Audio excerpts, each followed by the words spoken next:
In this video, I want to talk about how you can find penny stocks on Trading 212.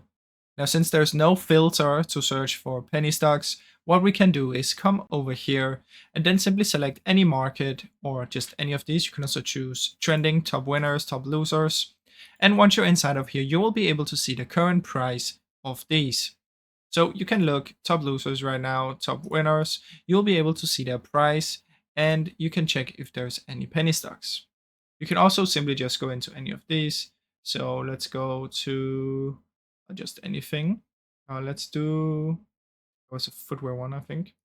Let's just do hotels. You can scroll down. You can see most of these are a little bit too expensive. So you can keep going until you find penny stocks. But the easiest is just going down to stocks here. Choose any of these depending on where you want to do it. But NASDAQ, you can choose any, then come in here. And now you will basically be able to find penny stocks really easily. Here's one, you can scroll down further. Here's one, here's one. You can keep going, here's one. And that's basically how it works, guys. I hope you enjoyed this short video. If you did, please leave a like and subscribe as it helps me out a ton. Thank you so much for watching.